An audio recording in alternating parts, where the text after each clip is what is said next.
Enti concerning the death of Adwenepahene, Twene Jonas the Almighty, abegina Adwenepahene abrabɔ so abetu Ghana mema nyinaa fo. Eze obese nipa wotina se na wo cha. Twene Jonas de Adwenepahene abrabɔ abetu Ghana mrantie no fo. Na wa fire Kevin Taylor efuna tem didi agese odidi obia ayese even Muntaka kra wodi na tem no.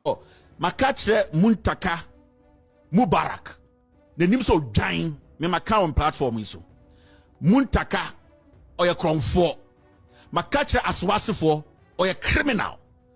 And these executives are ye move for asawase. Don't work with Muntaka. Do not work with Muntaka or ye on Kanokre or your Penyah Chantro. He's a liar, he's a thief.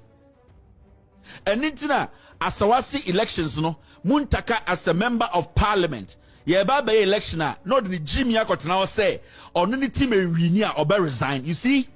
Or no MP or say MP for everybody in the constituency. No, he has become a foolish man because our chairman be as our chairman on to me punch. He manipulates the chairman and use him like a chicken. And his son why yes since he became the MP. And it's not to got Nazuria or say or no MP no one for so getting paper for Unkasia for the demand. And it's Muntaka feels powerful. Me catch a Muntaka from the beginning of the year. I will make sure you lose your seat, and it has started. It has started from the constituency. That your chairman, constituency chairman Kromfona or no Odidi Wachisa or Chino, you tunifua on te. You can't cry on te. On to me king kind to Muntaka who using the Sakwara and the woman young Kwasia this Sawasawasi. And you have lost that chairman. Election will lose it. Now the funny thing is, before the election, Muntaka can declare, actually, say he will resign if these people lose because we Jessica, one crying, and about Pompeo Guasawasi. The name so giant on only. This is what he said. John Jonas Abefayano. Now I send the message to His Excellency John Mahama. I did some the Ecos Monteneso. I have Penyah Block Media. Let's say need more. Over like video another room. Over subscribe to the subscribe click notification icon of latest updates. Now back to the wide when their mama ever comment. She must also baswa. No share video ammonia so any be ashe. Ejenye in Adwenepahene. The numerous insults are already on the coup for the government and the MPP. Mabesha Jack Toronto Germany. Jack Toronto Chiamie. Hey, I come in the Ghana for Abrono. You have to Obama and about transfer what did you buy 1 minute worth of wow. Now through Jack Toronto, Central Abro through. So the message travel to Germany from my there be a member about a kicker to her. Open myself with Abrono with Ghana for. I feel a who flew so cool, Belmioma, Mahama neighbor. Maybe said that what the Ghana Fosica up what did you make? And you don't see any edge who seek a send. I couldn't say, I will tax a Jama for the Missa Bow. It's now promotion of Roman, Jack Toronto to do 3 months. Hey, Aquaway, Paway, and to wait the Abrona and I win. Yes, I will travel to Jack Toronto. Hey, Jack, me cool, wait the Baba, why? Next time. Mr. Speaker. Ensembi aboti, ensembi ebufu, but ensembi so amanije eba obi abrabum. And now we know can say Akufo-Addo, the personal guide, our guiding our Parliament House on we charge. I said there with no war and enquanta. Yango Shambra near Bamos Akufo-Addo. What you boneno, one as a go to next time. 7 January I dream Akufo-Addo, one I be trash. But who say yes? Nipa eso elfa so Akufo-Addo adwem poneno adorson. Moreover, the Law House, a modern facility for the Office of the Attorney General, has now been completed. Mr. Speaker. Asante hene Ghana for say atinudie de bebrebe na no odi Ghana for padoro na atemo. Fofi Antwata last week no ene popi upside Adwenepahene no ka say wawu na Twene Jonas ehwedi no se there be Adwenepahene wudi a ene mame fa Adwenepahene abrabo entu Ghana mnante for especially mo amu akwantum eti Twene Jonas e de Adwenepahene esubai na brabo abetu Ghana mnante for a enkanka no mu akwantum na emukura no o send a message to Kevin Taylor. Bia me metimi aka kire boys ni say se wawu nso ampa eye we ne ku no pressure ne ku no pressure na amu ka no eye say na tie we ya brand tie obedura bruchira media me two for pa memfa. So we are branching up with drew brucha me two for pa memfa. Ade ahonim faso eye emasem enti fani say na me ka chose boys ponko na namu no obedru abrochi am de metufo obi se Kevin said you can't sleep onu na me da tam pena me da so na me be ka sleep no ho asem no ade a ewa abrochi am faso ni so no number 1 emasem enti emasem no ebe requeue big time. Wow, emasem ne be requeue big time. Hey. Ade we I'm noise na no odin. But mame hadie. Mame hadie say so akata. Emasem be requeue big time. Na me catch you say heaven na munare paradise on earth. Gas in kwa. So, enti fani say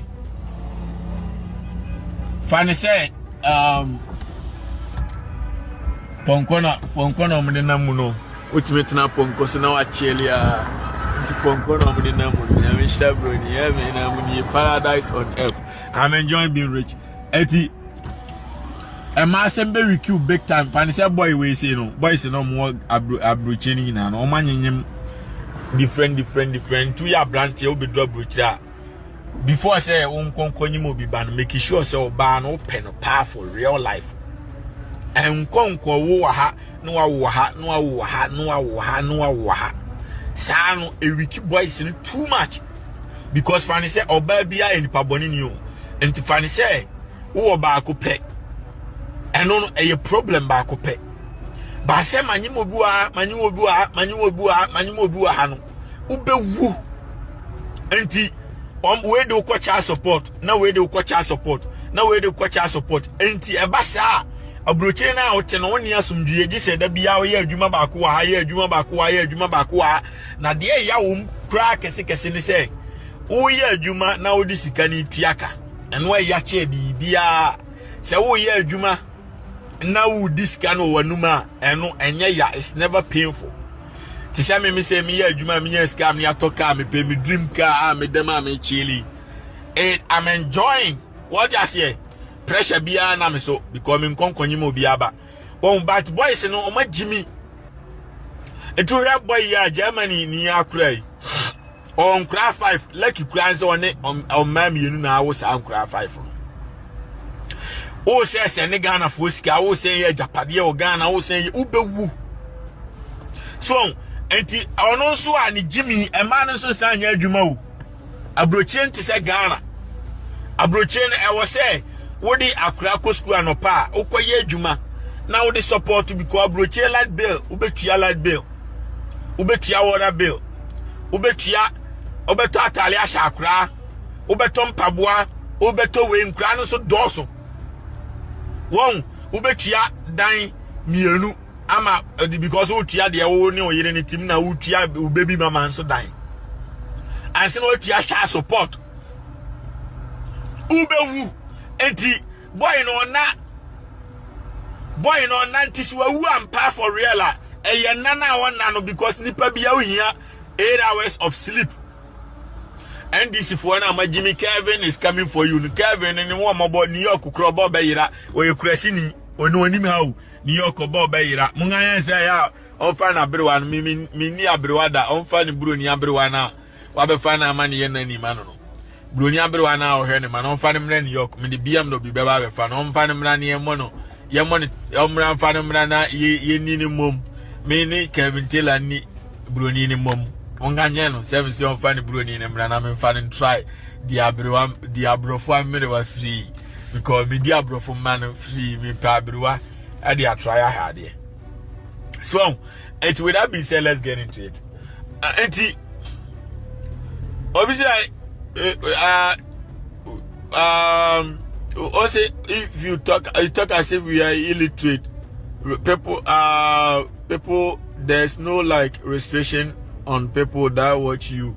When you Jimmy, Adeɛ no me say restriction into omu nsho adeɛ no ɛno me ba life odwan ɛno me ba life enipa unim nipa dodo a life no ma ba begu so me ba life no na enipa 200 na hwe enipa 200 na mo hwe no ai adeɛ kyenye no video ne na over 100,000 views wa nipa 200 betimi ahwe adeɛ amana 100,000 views ko jimi restriction na da adeɛ no so magimi do mo yɛ saa obi anim sɛ mo yɛ illiterate Twene Jonas yɛ popular me kura million followers me de adeɛ ne tuma me hia sɛ me kwa akɔyɛ den akɔhya ma obi o adeɛ ne to hɔ na anya 200,000 views instant because of followers na me woni nti but in show real time no ko jimi mo yɛ saa obi anim sɛ mo yɛ moa me ka sɛ me wo followers bebrebe nti followers na me woni nti adeɛ ne to hɔ adeɛ eni adeɛ nche no o pa agidu pa manyi ni fa ojimi ko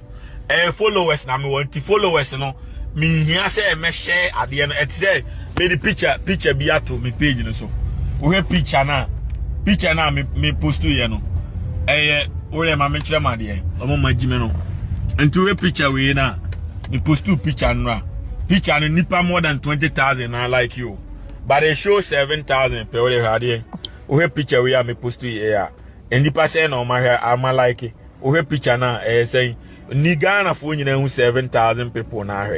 I like it. But over insight now, because of saying update and the person I like it. 30,000 total clicks. Wow, and the 30,000 I like you. Wow, and the 30,000 and I like it. Wow, and so 30,000, you know. Omu show 30,000, you know. Omu show 30,000. Omu show saying 7,000 because it takes time to display the actual views. It takes time to display the actual views.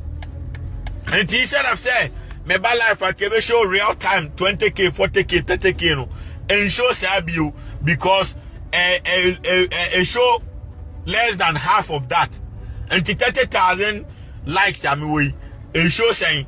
It shows 7,000. My Jimmy crowd, the way I will be in some way more.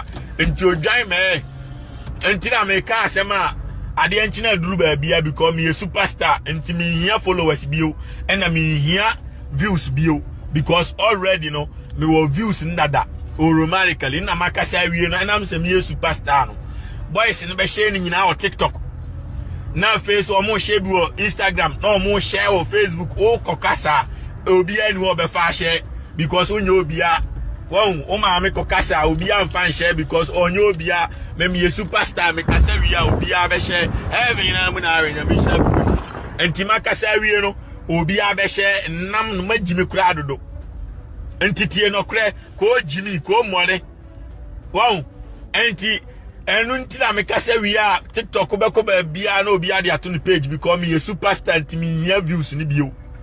John Mahama te so awore me akufo te so awore me ko Jimmy wow o ma me ko kasa ma de chikro obi ante o kasa ma de chi obi ante because onye obia Twene Jonas is a superstar. I don't need views to be famous again. So I ran for a taxi wa nyamisha broni enti o bedura broche na ya brantia enti de obi akatie Twene Jonas go and take one person unyanyim obia for no kwana ne ntina forever and sisa emam say makwanyim obi wa amanyim obi wa ubewu won and I make a choice every na muni nyamisha broni the system is working 24/7 because obabia ebejiuska and I wo yiri wa brochire a make sure say o dem kurako school a on pe 4 hours 3 hours bi no onye no fan support abrochenya Ghana se me de oba na fie na me nko na me koba ubewu pressure enti eba sa na oba wo na because wo second job by se okobo but nipa bia na at least we so nya 8 hours to 10 hours sleep every single day enu na eku boys no America kura boys be bra minimum omu nyina pressure ku omu every 1 minute bi aban ba sinam every 1 minute bi aban ba sinam enti boy we no so wa for real I mean say mind game no mu jimi because wa anke abaya na busianfo abrante na busianfo obi abeba be kasa say about obi antimi mekasa ya NDC for bloggers no nko na blogger de e say who say mind game no mo because me no obi feel an kire me say je na MPP for say NDC for akuku no vice no ma sheda ma boy ni Jimmy say onu so agu say be ya attention ni be free vice no so na ba onu nwom so enu nti na ma sheda ma boy ni Jimmy ba say na information amanya ne say omu yo ne na more because no correct based on say obi a wawu a ne yiri ntime ma emekasa ne ma me ntime mekasa ne papa ntime nkasa abusuani bi ntime ma mekasa na bloggers nkwa na bloggers akwa na wu a say ohu say adwuma na omo hihye magana fo so omo draw attention keke so anti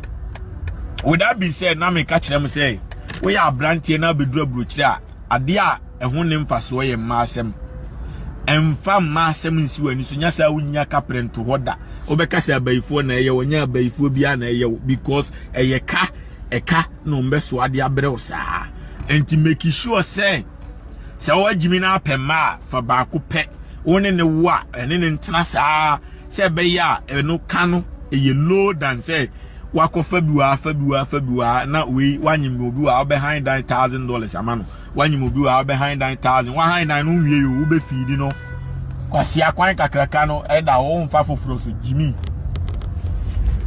Jimmy toyomo wa eden ube feed no wo feed no o to atale ahye no won wo to mpaboa enye easy so enti fa oba de ba ko pe because oba no wo ba ko ha bo ba ko ha wo to atale ma we no anto bia ma we a problem wo to ba ko ba se o me ya ba ko pa kakra obenya no enti e ba sa pressure now so bebrebe sa wo ba fie utime da waso mutime jo nya sa ubewu a wadamfo na ne nam na ne beba be fa yire na kodi no a wadamfo na ne beba be fa yire na kodi no every na mu na nyamisha bro and they say kwase yi wawu ampa ne yiri obi beba be fa na kodi no tiri amechiro no enye obi o wonchen yo abrante na namfofo ne om nam na ne beba be fa na kodi no so enti ubewu because of chen we ya boa me de meka no kra kire ubewu because of chen we ya boa oromare na me catch us every na mu na nyamisha broni glass nkwa. I'm enjoying being rich masha ni obi ani asem. We are in the greatest year of all time. Na me catch us boys ni ye kwan, it doesn't matter omo ye kwan as caterpillar ni si wono Mahama mo de caterpillar ni ye galamsey no won say obi de ne de ye ka kwan galamsey no ye say NDC for start ye ni gidi ama muntaka kura be ka say oh ye nche China for no ye se China ni bi ko galamsey ni ye fana ye de be ko ni krom ye nche ntum ye nya ne hwe won omo ye ka kwan the excavator no ye ka kwan. Isn't this incredible nyamisha broni so enti bia me kire nyina ne say obedura brochire a ade ahone mfaso number 1 masem so wanye masem a na ukoye adwuma te se me say me sorry anopa me da sorry wan ma command ska me ma obi ska ba sem fan say manyim emma wa ha manyim biwa ka anopa me sorry no be $500 to $1,000 ye be ko enti sa no pressure da so wadwen ahiti she because say onye ska ma mo tambia enti ubewu won enti me say pressure bi enemy so tamam pen na me sorry tamam pen na me da won me weska o me ni ska wan fo bia ho me ni obi ani asem enti me relax enti boy in frustration no normal na da mo so no ma better social media dim ko fo atema no patu anwuma me ni problem bia o yase so because I make a good choice for myself because emasem no okwanyim obi a ebikura akura no kura anya na anyem no obi na adi no mde abehyew na ehu ka nyina ba abesoa wo won na meche no na fe pressure down so ntu ba brochire a me ka kire enfa boys ni suban na o manyim kofo na o mo ye enwuma miensa na o mo ye enwuma nan o mbewu enti at least the bia say unya 8 hours to 10 hours sleep every day. Now me catch yourself in flag in the boom, nyamisha broni, every nyamisha broni. The system is working 24/7. Of course, I'm enjoying being rich. Nyamisha baby as what you know. I'm chilling and I'm enjoying being rich. Nyamisha broni. So enti the ama boys ni wu no na me kire wo no pressure down so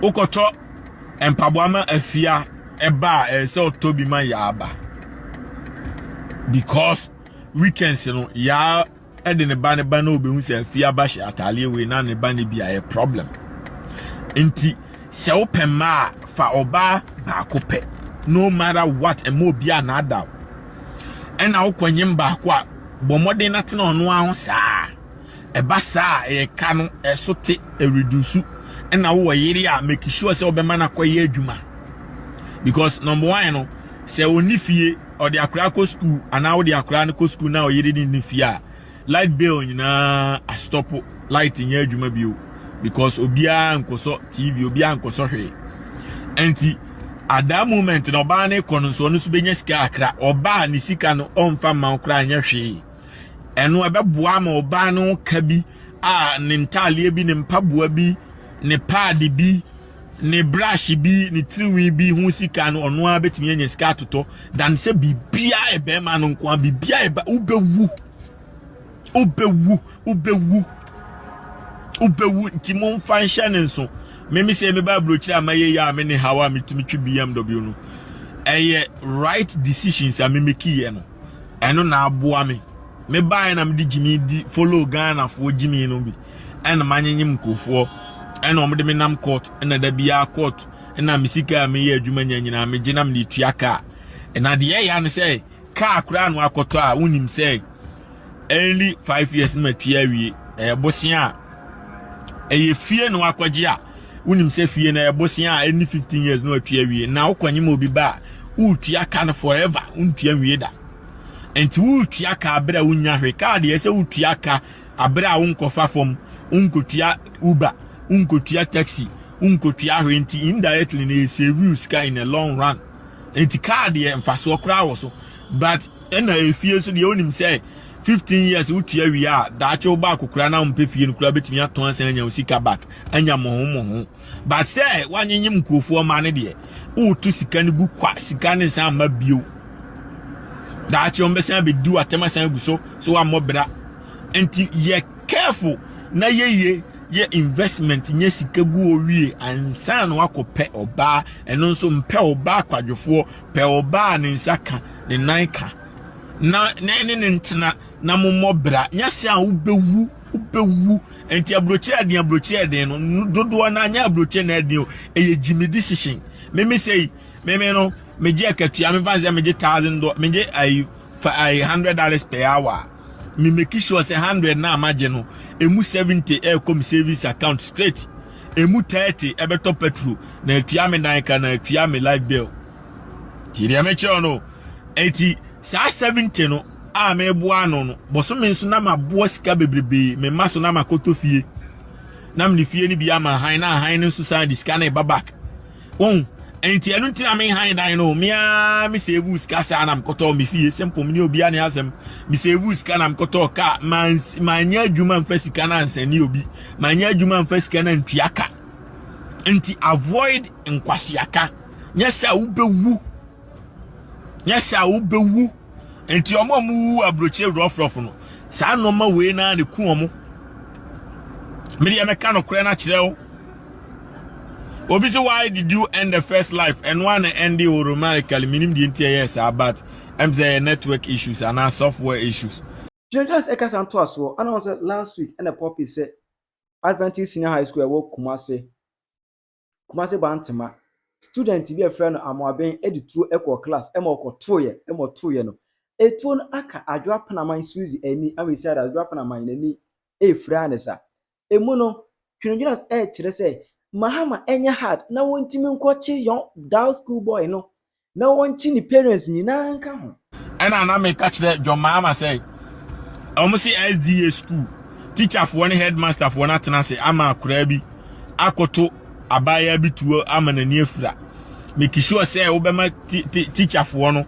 ebeko prison so matena say ama akura this tuo abewura school mo from kogu prison na afi no awofo na omo bakoto tuo no kwachichi omo kogum omo antiti omo baye how say wo batimi di tuo ehye ne ho school dem edi to it ko dia grow school dem adan ma bobo dam na mgu Ghana o aye dan na ye ma akura kwan ma ne di tuo ewura school dem and a Bank of Ghana say obi awu na se waye will mo se owu a automatically ni sika na egu bank no enye nipa ya will amano no next of kin ne dia no mo ya akronfo because that case na ba me hoda dada o me ana men kan ho hwi because na mnim se enye no kre ba mo ama be kan dia eche se mo jimi dodo ene nipa ne be account mo ma ne ko bie next of kin ye den mo ma ne choose obi so onye next of kin ye den se mo nim se nipa ne wu na mba wi ani sika na e die ntina mo man the next of kin diaba nkoma jime dodo abrochire obi wu a ni sika nyina ye ne man na busianfo dia eye den na bibi ni nkwa wu a na ma wi ni sika adan ma jime sa adan na ma jime Bank of Ghana akronfo mo hweye because that case we mo omde abreme mia na minim so mo bo aba ama be kan dia chese e nokre mo nya careful every say o mama no entity papa asma Twene Jonas Abeken, what is your take and what is your view on that? Tell our mama, comment section. I have Penyah Blog Media.